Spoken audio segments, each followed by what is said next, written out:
Astaghfirullah. Alhamdulillah wassalatu wassalamu ala Rasulillah wa ala alihi wa sahbihi wa mawalah wa la hawla wa la quwwata illa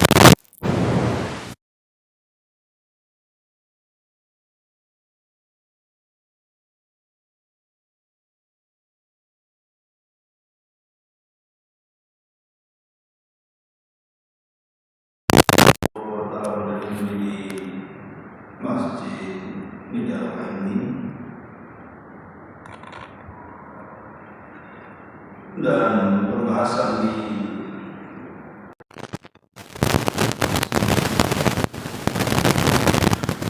kita akan membahas tentang bagaimana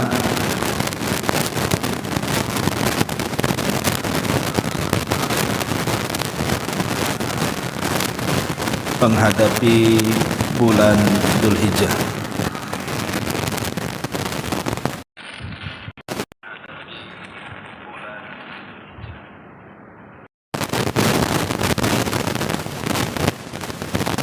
Ma'asyiral muslimat yang dimuliakan Allah Subhanahu wa taala.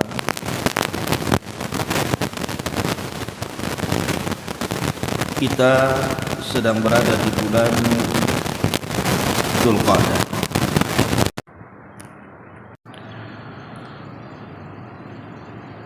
Dan kita akan menghadapi bulan Dzulhijjah. Banyak amalan-amalan yang nanti kita akan kerjakan di bulan Dzulhijjah, sehingga penting bagi seorang muslim mengetahui amalan apa saja yang harus kita amalkan ketika kita sampai di bulan Dzulhijjah. Kenapa kita mengingatkan perkara ini? Karena di bulan Dzulhijjah itu ada hari-hari yang hari-hari itu merupakan hari-hari terbaik di dunia. Dan hari-hari terbaik di dunia itu ada di 10 awal bulan Dzulhijjah. Sebagaimana sabda Nabi sallallahu alaihi wasallam, afdalu ayyamid dunya ayyamul ashri.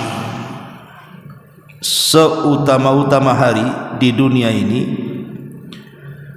adalah hari-hari yang terdapat di permulaan bulan Dzulhijjah atau 10 awal bulan Dzulhijjah. Kita tahu bahwa dalam setahun ada beberapa bulan yang 10 harinya itu sangat istimewa.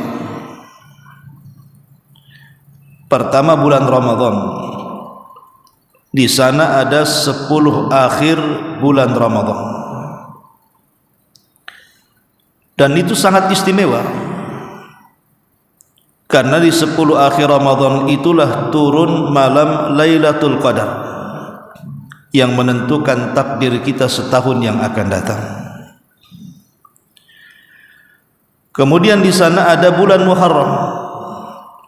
Di bulan Muharram itu ada hari-hari yang sangat istimewa. Dan itu di 10 awal bulan Muharram. Lah begitu juga di bulan Dzulhijjah. Ada hari-hari yang sangat istimewa dan itu letaknya di 10 awal bulan Dzulhijjah. Bahkan di 10 awal bulan Dzulhijjah melebihi 10 awal Muharram dan melebihi 10 akhir Ramadan. Karena Nabi sallallahu alaihi wasallam mengatakan afdalu ayyamid dunya, seafdal-afdalnya hari di dunia itu 10 awal bulan Dzulhijjah.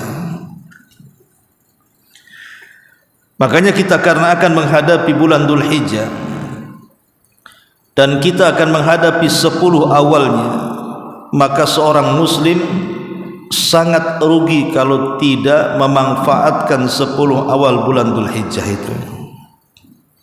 Sehingga sudah selayaknya harus tahu apa yang harus diamalkan dan apa yang harus ditinggalkan. Lalu amalan apa saja yang seorang muslim harus dikerjakan di bulan Dzulhijjah? Karena bulan Dzulhijjah itu termasuk mawasimut ta'ah. Dia musim-musim ketaatan. Ada 3 hal yang paling pokok. Pertama, at-taubatus shadiqatu. Siapkan menghadapi 10 awal bulan Dzulhijjah ini dengan bertobat dengan taubat yang jujur.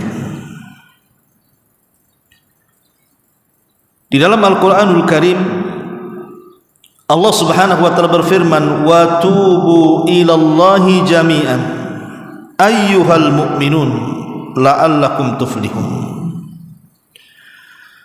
Bertobatlah kalian kepada Allah semuanya, wahai orang-orang yang beriman, agar kalian mendapatkan keselamatan. Agar kita mendapatkan keselamatan di bulan Dzulhijjah, maka siapkan dengan taubat. Sambut bulan Dzulhijjah itu dengan penuh keseriusan dan tidak membawa dosa di bulan Dzulhijjah, sehingga sebelum kita masuk bulan Dzulhijjah kita sudah bertobat kepada Allah dari dosa, supaya memudahkan amalan-amalan yang lain ketika kita mengamalkannya. Yang kedua, al-azmul jadu ala ightinami hadhil ayam. Dari sekarang harus ada niat yang kuat. Ketika sampai di 10 awal bulan Dzulhijjah, maka kita tidak akan menyia-nyiakan waktu-waktu yang sangat istimewa. Ma'asyiral muslimat yang dimuliakan Allah Subhanahu wa taala, maka seorang muslim sudah seyogianya untuk memiliki semangat menghadapi bulan Dzulhijjah dengan memanfaatkan musim-musim kebaikan di dalamnya, tentunya dengan memperbanyak amal saleh. Dan yang ketiga, al-bu'du anil ma'asi. Jangan sampai nanti di bulan Dzulhijjah itu kita dekat dengan maksiat. Jadi kita harus berusaha untuk jauh dari kemaksiatan kepada Allah Subhanahu wa taala. Ini 3 perkara yang menjadi muqaddimah menghadapi bulan Dzulhijjah. Pertama, taubat dari sekarang. Yang kedua, punya azam yang kuat untuk memanfaatkan waktu-waktu istimewa di bulan Dzulhijjah. Dan dari sekarang kita sudah harus menjauhi maksiat kepada Allah Subhanahu wa taala.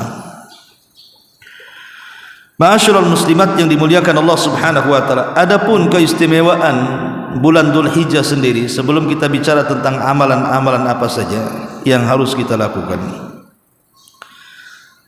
ada 7 perkara yang dipahami, yang dijelaskan para ulama kenapa bulan Dzulhijjah itu begitu istimewa. Pertama, bahwa orang yang mengamalkan amalan apapun, orang yang mengamalkan amalan apapun di 10 awal bulan Dzulhijjah, maka nilainya sangat istimewa dibandingkan amalan itu dilakukan di luar 10 awal bulan Dzulhijjah.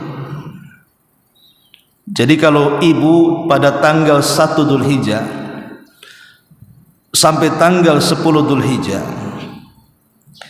Mengamalkan amal apa saja. Mungkin ibu memperbanyak zikir, memperbanyak baca Quran, memperbanyak mengajak manusia kepada kebaikan, nasihat-nasihat, birrul walidain, menyambung silaturahim, bersedekah dan lain sebagainya. Maka nilai amalan-amalan itu sangat istimewa dibandingkan amalan itu dikerjakan di luar 10 awal bulan Dzulhijjah. Dalilnya disebutkan dalam hadis Abdullah ibn Abbas radhiyallahu anhuma, Nabi sallallahu alaihi wasallam bersabda, "Ma min ayyamin al-'amalu salihu fiha ahabbu ila Allah min hadhil ayyamil 'ashr." Tidak ada hari-hari, kata Rasul, yang amal saleh di dalamnya lebih dicintai Allah dibandingkan hari-hari yang 10. Maksudnya hari-hari yang 10 adalah 10 awal bulan Dzulhijjah. Kemudian sahabat bertanya, "Ya Rasulullah, walal jihadu fi sabilillah." Rasul, apakah sebanding dengan orang yang jihad di jalan Allah? Kenapa para sahabat membandingkan amalan di 10 awal bulan Dzulhijjah dengan amalan jihad? Karena di mata para sahabat tidak ada yang lebih istimewa melebihi jihad. Karena di mata mereka tidak ada yang lebih istimewa dibandingkan jihad. Itulah amalan tertinggi menurut kacamata para sahabat. Karena orang yang mati syahid dalam jihad itu, mereka adalah orang-orang yang diampuni dosa-dosanya sejak darah meneteskan di bumi, aman dari fitnah kubur, dan masuk surga tanpa hisab dan azab. Itulah kenapa para sahabat membandingkan dengan jihad. Maka Nabi SAW mengatakan, walal jihadu fi sabilillah. Tidak sebanding. Artinya orang yang beramal di 10 awal bulan Dzulhijjah itu lebih istimewa dibandingkan orang yang berjihad. Tapi Nabi SAW kemudian mengatakan di ujung hadis, illa rajulan kharaja bi nafsihi wa malihi wa lam yarji min dzalika bi syai'in. Kecuali kalau orang yang berjihad itu keluar dengan jiwa dan seluruh hartanya dan dia tidak pernah kembali ke rumahnya, alias mati syahid. Lihat bagaimana istimewanya 10 awal bulan Dzulhijjah, kata Nabi. Orang yang beramal dengan amal apapun dari amal-amal saleh, maka pahalanya sama dengan orang yang mati syahid yang mengorbankan jiwa dan seluruh hartanya. Maka jangan sia-siakan.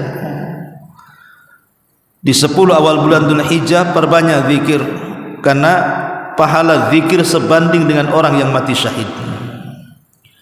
Jangan tinggalkan baca Quran, karena baca Quran di 10 awal bulan Dzulhijjah itu pahalanya sama dengan orang yang mati syahid. Jangan meninggalkan sedekah walaupun tidak banyak, karena pahala orang yang sedekah di 10 awal bulan Dzulhijjah sama pahalanya dengan orang yang mati syahid. Dan begitu seterusnya. Lakukan ibadah-ibadah apapun, karena disitulah musim-musim kebaikan. Ini yang pertama. Yang kedua, di 10 awal bulan Dzulhijjah, kenapa disebut hari-hari terbaik di dunia dibandingkan hari-hari dalam setahun? Al-Hafidh Ibnu Hajar Al-Asqalani menyebutkan di dalam kitabnya Fathul Bari. Apa kata beliau? Walladhi yadhhar anna sababa fi imtiyazi ashri dzil hijjati limakani ijtima'i ummahatil ibadati fihi. wa hiya as-salatu was-siyam was-sadaqatu wal-hajju wa la yata'atta dzalika fi ghairihi. Kata Al-Hafidz Ibnu Hajar rahimahullahu taala, menurutku yang tampak adalah kenapa 10 awal bulan Dzulhijjah itu menjadi sebab hari-hari terbaik dunia dalam setahun. Kata beliau, limakan ijtima'i ummahatil ibadati fi, karena pokok-pokok ibadah itu tergabung di dalamnya. Pokok-pokok ibadah itu ada di bulan Dzulhijjah, terutama di 10 awal bulan Dzulhijjah. Dan yang dimaksud pokok-pokok ibadah di sini adalah rukun daripada rukun-rukun Islam. Rukun Islam itu apa saja, Bu? Pertama syahadat, kedua salat, ketiga puasa, keempat zakat, kelima haji. Ini disebut rukun Islam. Lah rukun Islam yang merupakan pokok ibadah yang wajib dilakukan seorang muslim, yang tidak boleh diingkari, itu hanya bisa disempurnakan di 10 awal bulan Dzulhijjah. Bulan Ramadan tidak syak lagi, tidak diragukan lagi. Bulan Ramadan bulan sangat istimewa, bahkan disebut sayyidus syuhur, pemimpinnya bulan-bulan. Tapi seistimewa-istimewanya bulan Ramadan tidak bisa menyempurnakan rukun Islam. Di bulan Ramadan ibu bisa syahadat, di bulan Ramadan ibu bisa sholat, di bulan Ramadan ibu bisa puasa, di bulan Ramadan ibu bisa zakat. Tapi di bulan Ramadan ibu tidak bisa haji, tidak bisa menyempurnakan rukun Islam di bulan Ramadan. Tapi di bulan Dzulhijjah, terutama di 10 awalnya yang merupakan hari-hari terbaik di dunia, ibu bisa menyempurnakan rukun-rukun Islam. Ibu bisa sholat, bisa syahadat, bisa sholat, bisa puasa, bisa zakat, bahkan bisa haji.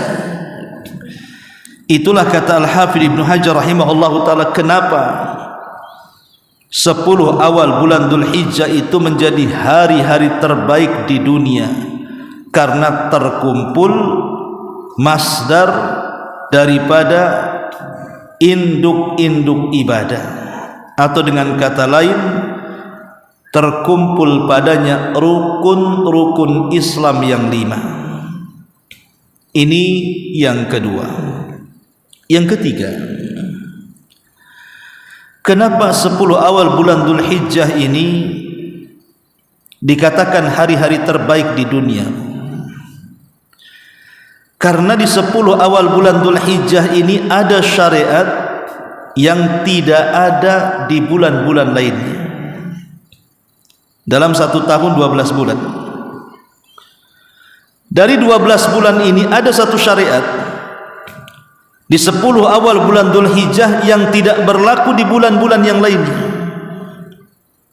Syariat itu disebut syariat kurban, al-udhiyah, syariat kurban. Kurban itu hanya ada di bulan Dzulhijjah, tepatnya di tanggal 10 yang disebut dengan Yaumun Nahar. Kemudian ditambah dengan hari-hari tasyrik bagi yang tidak ada kesempatan menyembelih tanggal 10, boleh disembelih tanggal 11, 12 dan 13 atau hari tasyrik. Lah ibadah kurban ini, Bu, itu tidak ada di bulan-bulan yang lainnya, hanya ada di bulan Dzulhijjah. Dan syariat kurban ini wajib bagi setiap muslim, bagi yang mampu. Karena Nabi SAW tidak pernah meninggalkan kurban sampai dia wafat. Sejak disyariatkannya sampai beliau wafat, Rasul tidak pernah meninggalkan kurban. Maka bagi orang-orang yang punya kemampuan untuk berkurban, ada waktu nih dari sekarang. Bisa nabung lah kan, ada setengah bulan lagi dari sekarang kita bisa mengumpulkan biaya untuk membeli seekor unta, sapi ataupun kambing. Kesempatan untuk berkurban. Kapan lagi kita berkurban kalau tidak tahun ini? Belum tentu tahun depan kita masih hidup, dan belum tentu tahun depan juga kita bisa berkorban. Jadi kalau ada kemampuan lebih dari harta kita, sisihkan beli hewan korban. Karena hakikat kurban itu adalah memberikan sesuatu sebagai hadiah kepada Allah Subhanahu wa ta'ala. Masa setahun sekali kita tidak bisa berikan hadiah kepada Allah yang sudah menciptakan kita, yang sudah mengatur kita, yang sudah menguasai kita, menghidupkan dan matikan kita, memberikan rizki dan begitu seterusnya. Maka ibadah ini adalah ibadah yang agung. Apalagi di antara hikmah ibadah ini itu sangat luas sekali. Pertama, bisa menghidupkan sunnah Ibrahim alaihi salatu wassalam. Sebagaimana Allah mengatakan dalam surah An-Nahl 123, "Tsumma auhayna ilaika anittabi' millata Ibrahim." Kemudian kami wahyukan kepadamu wahai Muhammad, ikutilah agama Ibrahim. Lah kurban itu salah satu millahnya Ibrahim. Yang kedua, hikmah kurban itu melatih kesabaran. Melatih kesabaran untuk melaksanakan perintah. Bagaimana tidak sabar ketika melaksanakan perintah, Bu? Harta yang kita miliki ini terkadang menjadi ujian bagi kita. Harta yang sudah kita kumpulkan dengan capek, lelah, letih, berkeringat setahun lamanya, tiba-tiba kemudian harus disisihkan untuk berkurban. Kemudian setelah berkurban, dagingnya dibagi-bagikan pula kepada orang yang tidak terlibat dalam usaha dia. Ujian. Tapi ujian ini harus dihadapi dengan kesabaran. Sabar ketika melaksanakan perintah Allah Subhanahu wa ta'ala.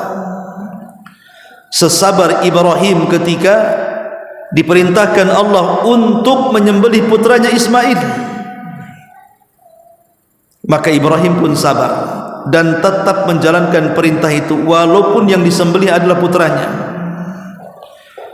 Begitu juga Ismail memberikan kecontohan kepada kita bagaimana kesabaran dia menerima perintah Allah, sehingga Ismail mengatakan, "Ya abatif al-ma tu'mar satajiduni insyaallahu minas sabirin."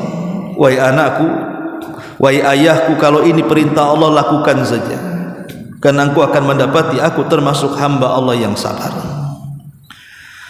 Belum lagi hikmah daripada kurban ini menyenangkan keluarga. Dengan hewan kurban kita bisa masak, kita bisa undang karib kerabat, handai tolan, tetangga-tetangga tercinta, kita bisa undang teman-teman yang baik, makan-makan. Bahasa kitanya nyate lah kan gitu ya, bakar-bakar, barbecue ya. Jadi kita bisa mengajak mereka untuk senang. Belum lagi menyenangkan hati orang-orang miskin yang belum tentu dalam setahun itu mereka bisa makan daging, karena mikir kalau makan daging sekilo, oh mahal, nggak jadi, balik ke tahu tempe. Tapi setahun sekali minimal lah ada daging yang mereka makan. Makanya saya himbau khusus panitia gitu ya, jangan kemudian orang miskin setahun sekali mereka menghendaki makan daging, setelah antri dengan kupon pulang bawa jeroan sama tulang. Ini kan kasihan. Orang-orang kaya dapat daging, orang-orang miskin dapat jeroan sama tulang. Tulangnya pula bersih pula. tak ada sisa-sisa dagingnya. Mereka sudah menunggu setahun. Padahal Nabi SAW ketika bersabda tentang amalan yang paling dicintai Allah, kata Nabi SAW, sururun tudkhiluhu ala qalbin nas, kebahagiaan yang ditanamkan kepada hati manusia. Maka dengan membagi-bagikan hewan kurban itu kita sedang membahagiakan hati manusia. Dan lebih daripada itu, bahwa kurban itu bentuk syukur,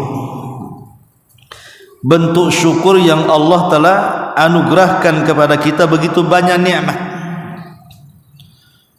Nikmat iman, nikmat taat, nikmat mendengar, melihat, nikmat harta, nikmat anak-anak, bahkan nikmat ditundukkannya binatang-binatang ternak kepada kita. Ibu bayangkan, Bu, kalau binatang-binatang itu berani kepada kita, mungkin kita tidak mungkin makan daging ayam. Kalau ayam berani kepada kita, mungkin manusia tidak mau hidup sama ayam. Kalau kambing berani kepada manusia, enggak ada orang yang berani menggembala kambing. Kalau sapi kurang ajar dengan kita, enggak ada ceritanya orang buat peternakan sapi itu. Itu sama saja nyerahin nyawa. Seruduk sapi matilah kan, Bu. Jadi kalau binatang-binatang ternak itu, mulai dari ayam, kambing, sapi, unta, semuanya bersatu melawan manusia, kira-kira manusia mau hidup satu bumi enggak dengan binatang? Enggak mau, Bu. Tapi Allah Subhanahu wa ta'ala tundukkan, Allah tundukkan ayam kepada manusia, Allah tundukkan kambing kepada manusia, Allah tundukkan sapi, unta kepada manusia. Lah semua itu nikmat yang sangat besar yang Allah hanya tuntut kepada kita bersyukur dengan cara berkorban. Kadzalika sakharnaha lakum la'allakum tashkurun. Begitulah kami telah tundukkan binatang ternak kepada kalian agar kalian bersyukur, kata Allah. Ma'asyiral muslimat yang dimuliakan Allah Subhanahu wa taala, ini yang ketiga, kenapa 10 awal bulan Dzulhijjah itu menjadi hari terbaik dunia. Kemudian yang keempat, karena di 10 awal bulan Dzulhijjah itu ada hari yang disebut dengan Yaumu Arafah, dan tidak ada di bulan-bulan yang lainnya. Tidak ada hari-hari di bulan-bulan yang lainnya yang disebut dengan Yaumu Arafah, hari Arafah. Di mana hari Arafah ini Allah Subhanahu wa taala turun ke bumi dan memerdekakan banyak manusia yang akan dibebaskan dari api neraka. Jadi Allah Subhanahu wa taala akan membebaskan banyak manusia dari api neraka itu hanya ada di hari Arafah. Dan hari Arafah itu tidak ada di hari yang lainnya. Karena memang hari Arafah sendiri penuh dengan keistimewaan. Pertama, di hari Arafah ini Allah telah sempurnakan agamanya. Yang namanya sempurna tidak boleh ditambah, tidak boleh dikurang. Sebab kalau ada penambahan dan pengurangan berarti Islam itu belum sempurna. Dan penyempurnaan Islam itu terjadi di hari Arafah. Kemudian yang kedua, hari Arafah sendiri adalah hari Id bagi jemaah haji. Karena itulah penentu sah dan tidaknya haji. Kata Nabi SAW, Al-Hajju Arafah, haji itu ditentukan dengan Arafah. Kemudian yang ketiga, Allah Subhanahu wa taala jadikan sumpah dalam Quran hari Arafah ini. Allah mengatakan wa syahidin wa mashhud dalam surah Al-Buruj ayat 3. Demi yang menyaksikan dan demi yang disaksikan. Artinya demi yang menyaksikan hari kiamat dan demi yang disaksikan adalah hari Arafah. Bahkan orang-orang yang tidak haji di hari Arafah, umpamanya kita ini tidak pergi haji, kita di Batam, ada syariat puasa, dan puasa ini bisa menggugurkan dosa setahun yang sudah berlalu dan dosa setahun yang akan datang, yang disebut dengan puasa Arafah. Kata Nabi sallallahu alaihi wasallam, saumu yaumi arafata yukaffiru sanatal madhiyatal baqiyah, bahwa puasa puasa Arafah itu akan menggugurkan dosa 2 tahun, setahun yang telah berlalu dan setahun yang akan datang. Dan ini keistimewaan. Di hari Arafah ada puasa yang keistimewaannya luar biasa bagi orang-orang yang tidak haji, yang disebut dengan puasa Arafah tanggal 9 ya. Dan di hari Arafah ini juga adalah hari di mana Allah membuat perjanjian dengan kita di alam ruh. Alastu bi rabbikum, bukankah aku Rabb kalian? Maka ruh semuanya mengatakan qalu bala, ya, engkau adalah Rabb kami. Makanya sejak itu siapapun manusia yang dihinggapi ruh kemudian terlahir ke dunia, maka mereka terlahir di atas fitrah. Ini yang keempat.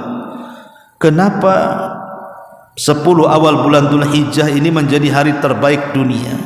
Karena di dalamnya ada hari Arafah. Kemudian yang keempat, yang kelima, Allah Subhanahu wa taala bersumpah di dalam Al-Qur'anul Karim tentang 10 awal bulan Dzulhijjah ini. Artinya Allah menjadikan sumpah 10 awal bulan Dzulhijjah ini di dalam Quran. Dan tidak mungkin Allah Subhanahu wa taala menjadikan sumpah kalau tidak ada keistimewaan. Allah mengatakan wal fajri wa layalin ashr, demi waktu fajar dan demi malam-malam yang 10. Jumhur mufassirin, mayoritas ahli tafsir mengatakan bahwa yang dimaksud malam yang 10 itu artinya 10 awal bulan Dzulhijjah. 10 awal bulan Dzulhijjah. Bayangkan dijadikan sumpah, ya wajar karena 10 awal bulan Dzulhijjah adalah hari-hari terbaik di dunia. Ini yang kelima. Kemudian yang keenam, bahwa hari-hari di bulan Dzulhijjah adalah hari-hari yang difirmankan oleh Allah Subhanahu wa taala dalam surah Al-Hajj 28. Wa yadhkuru smallahi fi ayyamin ma'lumah ala ma razaqahum min bahimatil an'am. Dan hendaklah kalian banyak menyebut nama Allah di hari-hari yang sudah diketahui. Sebagian ahli tafsir di antaranya Ibnu Umar dan Ibnu Abbas mengatakan maksudnya ayyam ma'lumat adalah Ashru Dzulhijjah, 10 awal bulan Dzulhijjah. Allah langsung mengatakan dalam Quran untuk banyak berzikir.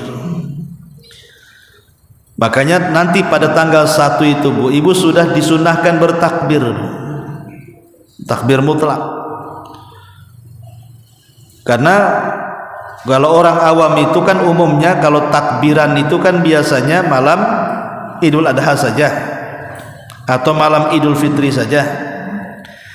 Padahal takbiran itu sudah disyariatkan sejak tanggal 1 Bu. Ibu bisa bertakbir di rumah-rumah, sambil berkendaraan, di pasar-pasar, sambil masak, sambil baring, sambil tidur, sambil begadang, bertakbir.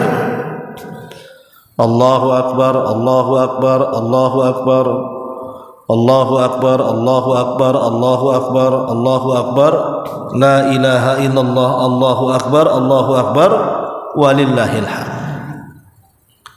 Itu sudah disyariatkan sejak awal tuh, tanggal 1 tuh. Sampai kapan?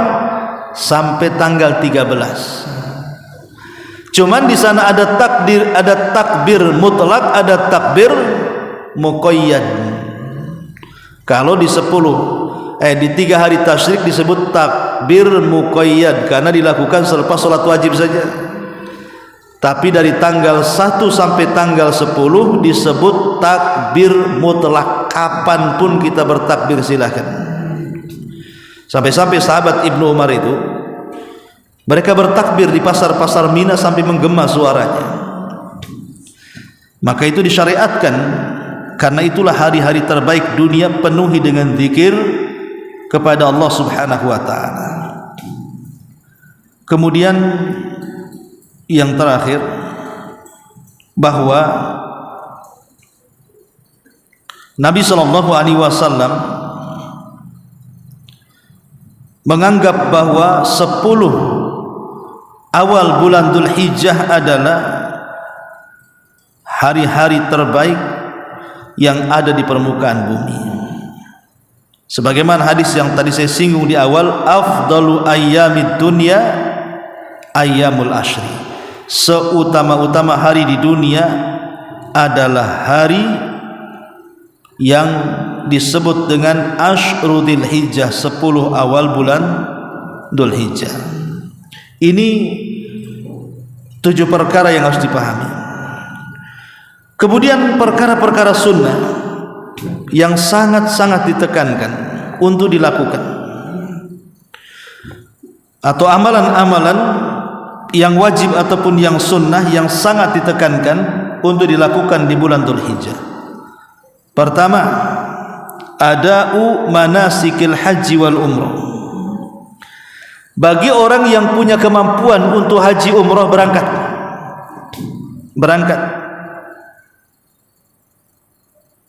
Karena kita tahu bahwa keutamaan haji itu ma'ruf. Siapa yang haji mabrur, tidak ada balasan yang pantas kecuali surga. Dan haji mabrur itu kata ulama ada 6 syarat. Ibu kalau ingin jadi haji mabrur, maka harus ada 6 syarat. Pertama, harta haji dari yang halal. Kalau berangkat haji jangan korupsi, dari harta yang halal. Yang kedua, menjauhi perbuatan fasik, dosa dan jidal saat haji. Kemudian yang ketiga, manasiknya harus sesuai dengan sunnah Nabi, jangan membuat manasik sendiri. Kemudian yang keempat, harus ikhlas dan tidak riya. Kemudian yang kelima, jangan dimulai sebelum haji dengan banyak maksiat. Dan yang terakhir, setelah pulang dari haji harus lebih baik kondisinya dibandingkan sebelum haji. Itulah disebut haji mabrur namanya. Kalau enggak, maka disebut haji kabur. Ini yang pertama. Yang kedua, asyamu, berpuasa. Di 10 awal bulan Dzulhijjah ada syariat puasa yang disebut dengan puasa Arafah. Tapi kalau ibu mau puasa di 10 awal bulan Dzulhijjah bertepatan dengan hari Kamis, ibu puasa. Bertepatan dengan hari Senin, ibu puasa. Maka itu pahalanya sama dengan orang yang mati syahid. Apalagi tanggal 9-nya itu ada namanya puasa Arafah. Maka itu menggugurkan dosa setahun yang telah berlalu, setahun yang akan datang. Kemudian yang ketiga, jaga sholat 5 waktu dan juga jaga sholat-sholat sunnah. Jaga sholat 5 waktu dan jaga sholat sunnah, karena Rasulullah mengatakan, wa may yazalu abdi yataqarrabu ilayya bin nawafil hatta uhibbahu. Akan senantiasa hambaku mendekatkan diri kepadaku dengan yang sunnah-sunnah, tambahan dari yang wajib, sampai aku sangat mencintainya. Kemudian yang keempat, perbanyak takbir, tahmid, tahlil dan zikir. Di 10 awal bulan Dzulhijjah perbanyak takbir, perbanyak tahmid, perbanyak tahlil dan perbanyak zikir. Ini perintah Rasul. Kata Nabi, fa'akthiru fihinna minat tahlili wat takbiri wat tahmid, rawahu Ahmad. apabila datang 10 awal bulan Dzulhijjah, kata Rasul, perbanyak di dalamnya tahlil ucapan la ilaha illallah, takbir ucapan Allahu akbar, dan tahmid ucapan alhamdulillah. Kemudian yang kelima, perbanyak sedekah. Perbanyak sedekah, karena ini amalan yang luar biasa. Kemudian juga perbanyak membaca Quran dan mengajarkan Quran. Kemudian memperbanyak istighfar, memperbanyak berbuat baik kepada orang tua, memperbanyak silaturahim, baik kepada yang ada hubungan rahim ataupun kerabat. Kemudian juga jangan lupa menyebarkan salam, memberi makan orang-orang yang kesusahan, mengislah di antara manusia yang sedang bersengketa, mengajak manusia kepada kebaikan dan mencegah dari kemungkaran, dan juga jaga lisan, jaga kemaluan, berbuat baik kepada tetangga, muliakan tamu, infak di jalan Allah. Kemudian kalau di jalan nampak ada hal-hal yang mengganggu orang jalan, buang. Kemudian juga kalau kita ada biaya, sedekahkan kepada anak-anak yatim, berkunjung kepada orang sakit. Kemudian juga menyambung hubungan kekeluargaan dan saudara, dan banyak sekali amalan-amalan yang tidak bisa saya sebutkan. Lah kenapa kemudian perkara-perkara amalan soleh ini harus ditekankan di 10 awal bulan Dzulhijjah? Karena pahalanya dilipat gandakan. Apalagi bulan Dzulhijjah sendiri masih masuk dari 1 dari 4 bulan hurum yang Allah firmankan dalam At-Taubah 36. Inilah diantara keistimewaan bulan Dzulhijjah, mudah-mudahan menjadi bekal bagaimana kita menyongsong masuknya bulan Dzulhijjah yang merupakan hari-hari terbaik di dunia. Sampai di sini mudah-mudahan ada manfaatnya. Sebelum saya tutup, kalau ada yang bertanya, tafadhali.